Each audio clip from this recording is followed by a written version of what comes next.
Hello everyone, नमस्कार। स्वागत है आपका दृश्य आइस के साथ प्लेटफॉर्म पर। जैसा कि हम अपनी जियोग्राफी की क्लास से कर रहे थे, तो जियोग्राफी की क्लास में हम जो देख रहे थे वो भारत की भूगर्भिक संरचना के बारे में देख रहे थे। भूगर्भिक संरचना कैसी है भारत की, उसमें हमने 2 क्लासें ली थी अपने अभी तक की क्लास में। जो 2 क्लासें हमने पढ़ी, तो उसमें हमने उत्तर के मैदान और जो प्रायद्वीपीय पठार है कि जो चट्टानें उनमें पाई जाती हैं, जो चट्टानों का निर्माण हुआ, चट्टानों को देख रहे थे। हमने देख लिया था गोंडवाना क्रम की चट्टानों तक। उसके बाद में हमें जो देखना है अभी तृतीय क्रम की चट्टानें हैं और चतुर्थ क्रम की चट्टानें हैं, तो इन चट्टानों को देखेंगे आज हम। तो ये शुरू करते हैं अपनी क्लास। देखिए, जो ये तृतीय क्रम की जो चट्टानें हैं, इन चट्टानों का जो निर्माण हुआ है इयोसीन युग में हुआ। ठीक है, इयोसीन युग से लेकर जो प्लायोसीन युग तक इन तृतीय क्रम की चट्टानों का निर्माण हुआ है।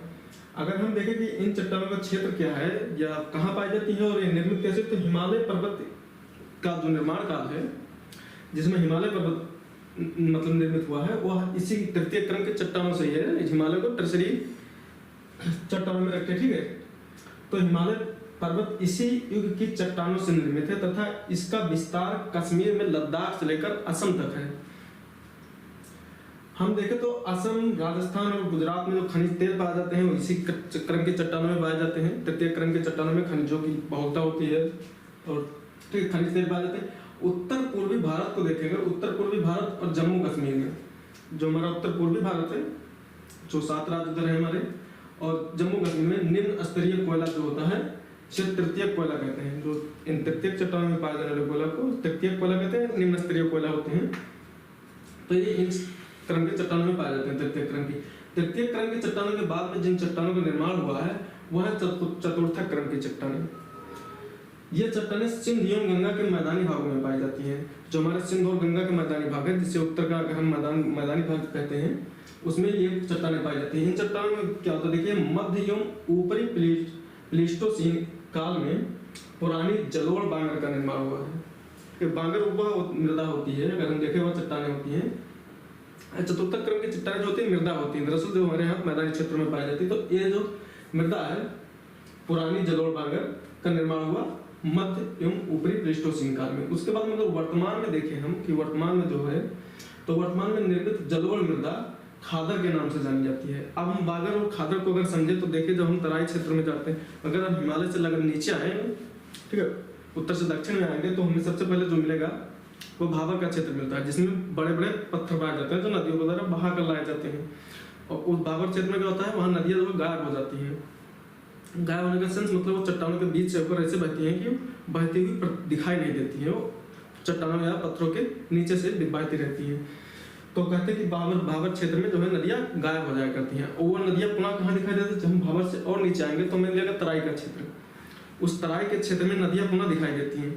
तराई के नीचे जब आएंगे तो जो छोटे छोटे कण लाए जाते हैं नदियों के द्वारा बहाकर, उनका जमाव होता है। उनके जमाव से चतुर्थ क्रम की चट्टानों का निर्माण होता है। ठीक है, ये जो मृदा है होती है बांगर, इनका निर्माण होता है। अब बांगर और खादर में अगर अंतर देखें तो बांगर वह क्षेत्र होता है, ठीक है, जहाँ नदियाँ जैसे आई वहां पर निक्षेपण किए अपने अवसादों का। निक्षेपण करने के बाद धीरे धीरे निक्षेपण करते करते वह क्षेत्र ऊंचा हो गया, और इतना ऊंचा हो गया कि मतलब अब जो नदियाँ आती हैं, इधर नदियों में बाढ़ आता है तो नदियाँ उस क्षेत्र पर नहीं पहुंच पाती हैं।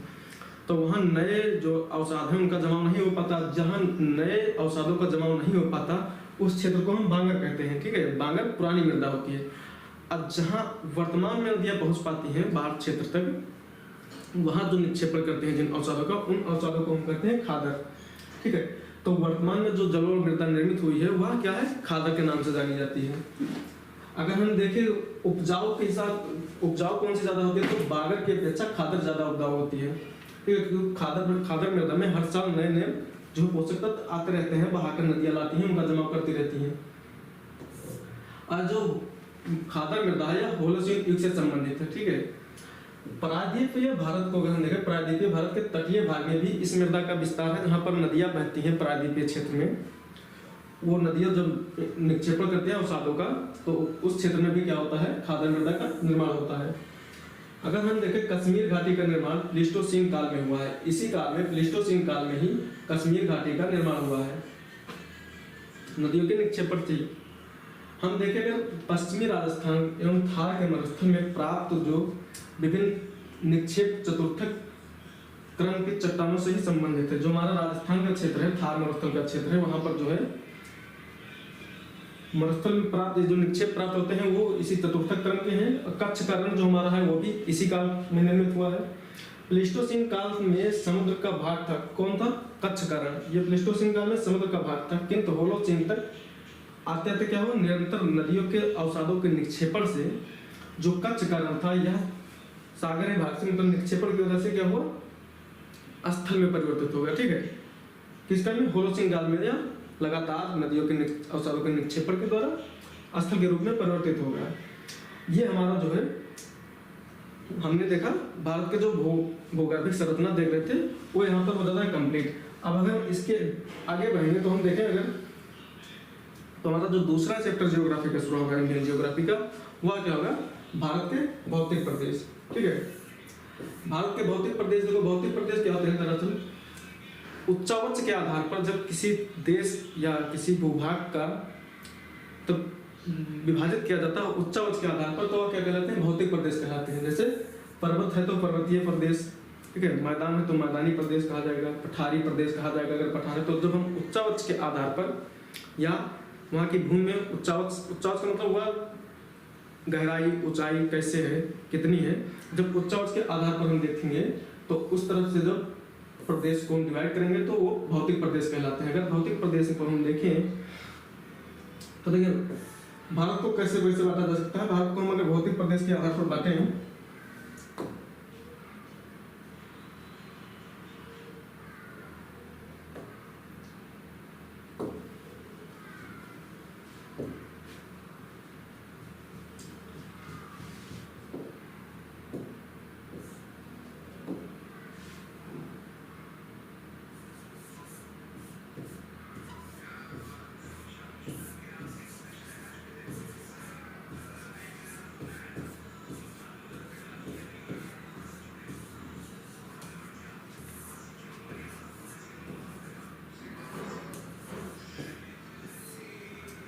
अगर हम भारत के भौतिक प्रदेश को देखें तो इसको हम ऐसे तो मोटा मोटा 4 भागों में बांट सकते हैं। ठीक है,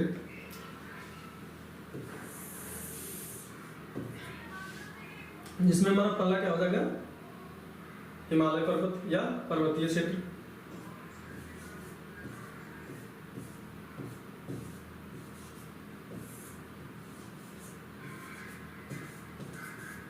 ठीक है, पहला क्या हो गया? पर्वतीय प्रदेश। अगर हम दूसरा देखें दूसरे में हमारा क्या आ जाएगा? विशाल मैदान, उत्तर का विशाल मैदान। ठीक है,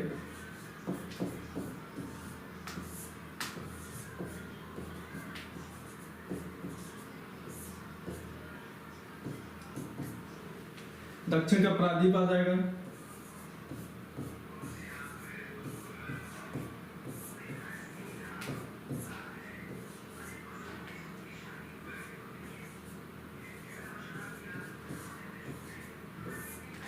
जैसे को हम कहेंगे पठार, दक्षिण के पठार।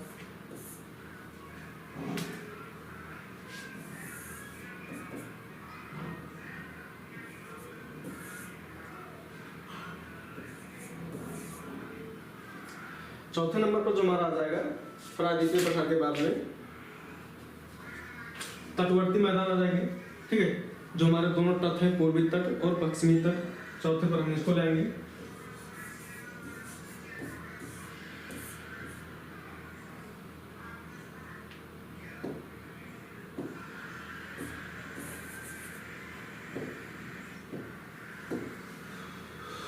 तटीय मैदान,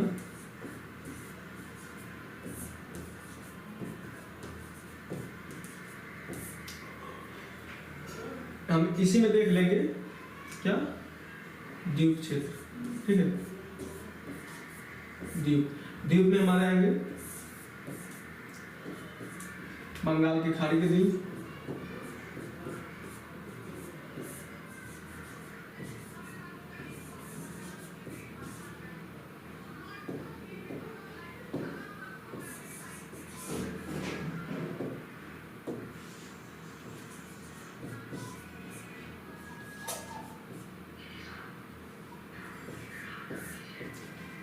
और अरब सागर के द्वीप।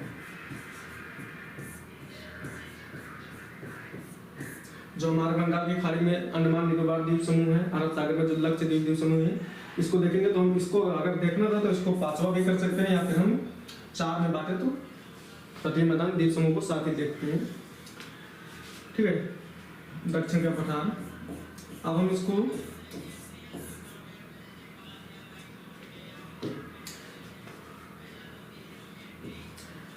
ठीक है, तो यह भारत के जो है भौतिक प्रदेश हो गए। भारत को उच्चाउच के आधार पर इन्हीं पांच भागों में या 5 प्रदेशों में बांटा जा सकता है। पर्वतीय प्रदेश, उत्तर का विशाल मैदान, दक्षिण का पठार या प्रायद्वीपीय भारत जिसे कहते हैं, प्रायद्वीपीय पठार, उसके बाद तटीय मैदान और द्वीप समूह क्षेत्र या द्वीपीय क्षेत्र। हम देखें अगर उत्तर का पर्वतीय प्रदेश, उत्तर का पर्वतीय प्रदेश जब हम पढ़ते हैं तो पर्वतीय प्रदेश में पूर्वांचल की पहाड़ियां भी पड़ते हैं। ठीक है, ये जो पूर्वांचल की पहाड़ियां हैं ये हिमालय का ही भाग है। ठीक, तो इनको पढ़ेंगे। हम देखें अगर हिमालय का विभाजन, क्योंकि ये पहला हमारा क्या हो गया, उत्तर का पर्वतीय प्रदेश। अब हम पर्वतीय प्रदेश को जो पढ़ेंगे तो हिमालय, इसमें हम पढ़ेंगे हिमालय पर्वत को। हिमालय पर्वत का विभाजन होता है। हिमालय पर्वत को कितने भागों में विभाजित किया गया है उसको हम अगर देखें तो पहले तो हिमालय का जो है अनुदैर्घ्य विभाजन देखेंगे। ठीक है, अनुदैर्घ्य विभाजन में अगर हम जाए तो यह उत्तर से दक्षिण की जो श्रेणियां पाई जाती है, पूर्व पश्चिम में जो फैली हुई श्रेणियां हैं, उन श्रेणियों के आधार पर उत्तर से दक्षिण में चलते जाएंगे तो सबसे उत्तर में जो हमें मिलेगा पर्वत हिमालय में वह मिलेगा ट्रांस हिमालय। ट्रांस हिमालय के दक्षिण में हम जब आएंगे तो हमें महान हिमालय मिलेगा। महान हिमालय के बाद जब और दक्षिण आएंगे तो लघु या मध्य हिमालय, लघु या मध्य हिमालय के बाद में आएगा शिवालिक की श्रेणियां दक्षिण में, सबसे दक्षिणी भाग है हिमालय का। उसके बाद हम देखेंगे पूर्वांचल की पहाड़ियां, ये होगा हिमालय का अनुदैर्घ्य विभाजन। अब हम अगर हिमालय का प्रादेशिक विभाजन देखें तो यह हिमालय का प्रादेशिक विभाजन जो है नदियों के आधार पर किया गया है। ठीक है, नदियों के आधार पर यह प्रादेशिक विभाजन में हिमालय को 4 भागों में बांटा गया है, जिसमें पहला क्या है पंजाब हिमालय, दूसरा है कुमाई हिमालय, नेपाल हिमालय और असम हिमालय। ये अनुदैर्घ्य विभाजन, प्रादेशिक विभाजन। उसके बाद में जो हिमालय का तीसरा विभाजन किया गया है वह है क्या, देशांतरीय विभाजन है। ठीक है, देशांतर रेखाओं के आधार पर या जो वर्टिकल उनका किया गया है विभाजन वो है। इसमें हम आएंगे तो सबसे पहले हम देखेंगे पश्चिम में पश्चिमी हिमालय, मध्य हिमालय और पूर्वी हिमालय। ठीक है, देशांतरीय विभाजन है हिमालय का। दूसरा जो हमारा आएगा वह विशाल मैदान हो जाएगा। अगर हम विशाल मैदान में देखें तो इसको भी विभाजित किया गया है 2 भागों में। अगर हम उन दोनों भागों को देखें उनका विभाजन किस आधार पर किया गया है, कैसे किया गया है, तो सबसे पहले तो हम देखेंगे जलोढ़कों के आकार के आधार पर। जलोढ़कों का मतलब हुआ नदियों द्वारा जो लाए जाते हैं, अवसाद लाए जाते हैं, उनको हम जलोढ़क कहते हैं क्योंकि जल द्वारा लाए जाते हैं। ठीक है, तो जो अवसाद लाए गए उनके आधार पर देखें तो सबसे उत्तर में जब हिमालय से, जैसे शिवालिक से नीचे आएंगे, नदियां हिमालय से नीचे आती हैं, जैसे मैदानी भाग में जब प्रवेश करती हैं तो नदियां काफी ऊपर से आती है। ठीक है, हिमालय से जो नदियां ऊपर से आती हैं तो वह उनका बहाव जो होता है बहुत तीव्र होता है, उनमें जल की मात्रा अधिक होती है, उनके ऊंचाई से आने की वजह से उनका जो है बहाव काफी तीव्र होता है। तो उस बहाव की वजह से बड़े बड़े बोल्डर या जो बड़े बड़े पत्थर हैं, चट्टानी टुकड़े, उनको बहा कर लाती हैं और इनका निक्षेपण करती हैं। तो शिवालिक के दक्षिण में जब ये बड़े बड़े जहाँ पत्थरों का निक्षेपण होता है उसको कहते हैं भाबर क्षेत्र। भाबर क्षेत्र के जब और दक्षिण में आएंगे तो इस भाबर क्षेत्र में नदियां जो है लाती हैं, बड़े बड़े पत्थरों को जमा करती हैं, फिर इस भाबर क्षेत्र में नदियां गायब हो जाती हैं। नदियां गायब हो जाती कहने का सेंस कि इतने बड़े बड़े पत्थरों का जमा हो जाता है वहां पर कि नदियां उनके बीच से या नीचे से होकर बहती हैं, तो वहां नदियां दिखाई नहीं देती और वो नदियां पुनः कहाँ दिखाई देती हैं, पुनः प्रकट होती है तराई क्षेत्र में। तराई क्षेत्र को हम देखें तो दलदली क्षेत्र होता है। तराई क्षेत्र के बाद जब नदियां और मैदानी भाग में आती हैं तब वहां पर वो निक्षेपण करती हैं छोटे छोटे चट्टानी टुकड़ों का, जिससे मिट्टियों का, हमारे यहाँ की मिट्टी का निर्माण होता है, जिस चतुर्थक्रम के चट्टाने कहते हैं, इसका निर्माण करती हैं। ठीक है, इसके बाद में जब ये जिस क्षेत्र में नदियां निक्षेपण करती है अवसादों का, जब वह ऊंचा हो जाता है और नदी वहां तक नहीं पहुंच पाती तब वह उससे पहले ही अपने अवसादों का निक्षेपण करने लगती हैं और वो जो नए अवसादों का निक्षेपण करती हैं उस नए अवसादों के निक्षेपण को खादर क्षेत्र कहते हैं। ठीक है, बांगर और खादर दोनों बहुत ही उपजाऊ क्षेत्र होते हैं क्योंकि इनमें जो है नदियों द्वारा लाए गए खनिज पदार्थ और विभिन्न तरह के पोषक तत्व जमा होते रहते हैं। अगर हम दूसरा देखें, दूसरे आधार पर प्रादेशिक या राजनीतिक आधार पर विभाजन किया गया है। प्रादेशिक आधार पर अगर हम देखें तो इसमें आएगा राजस्थान का मैदान, पंजाब हरियाणा का क्षेत्र आ जाएगा और गंगा का मैदान आ जाएगा, ब्रह्मपुत्र का मैदान आ जाएगा डेल्टा क्षेत्र में। ठीक है, तीसरा जो हमने देखा है वह क्या है, खाड़ क्षेत्र। ठीक है, जैसे पूर्वी घाट। तीसरा हमारा है प्रायद्वीपीय पठार। अगर हम प्रायद्वीपीय पठार की बात करें तो प्रायद्वीपीय पठार में जो हम सबसे पहले देखेंगे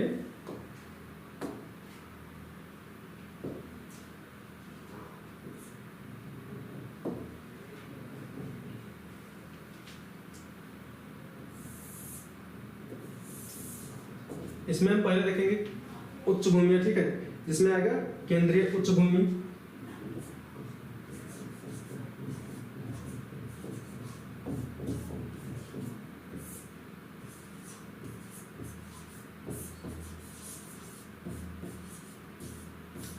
केंद्रीय उच्च भूमि। केंद्रीय उच्च भूमि में आएगा उत्तरी,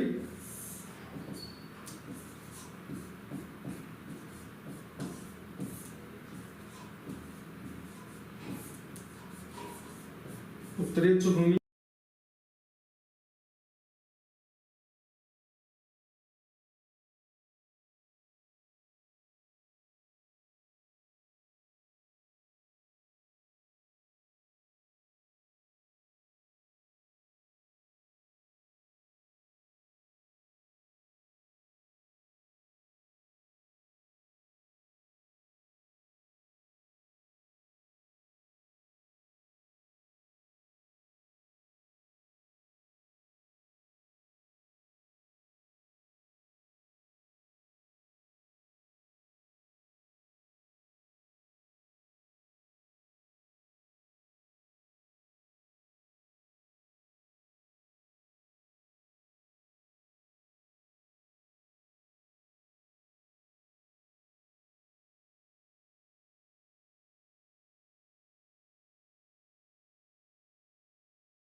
तटीय क्षेत्र देखेंगे और द्वीप समूह जो है उन्हें देखेंगे। तो हम अपनी आज की क्लास जो यहीं पर हम समाप्त करेंगे। कल की क्लास में हम हिमालय से शुरू करेंगे, जो है भारत के उत्तर के पर्वतीय क्षेत्र से हिमालय को देखेंगे, हिमालय के सारे विभाजन देखेंगे, हिमालय की जो प्रमुख बातें देखेंगे, हिमालय का महत्व क्या है वो देखेंगे। तो उसके बाद में हम विशाल मैदान पढ़ेंगे। तो आज की क्लास यहीं समाप्त करेंगे, कल शुरू करेंगे उत्तर के पर्वतीय प्रदेश से। धन्यवाद।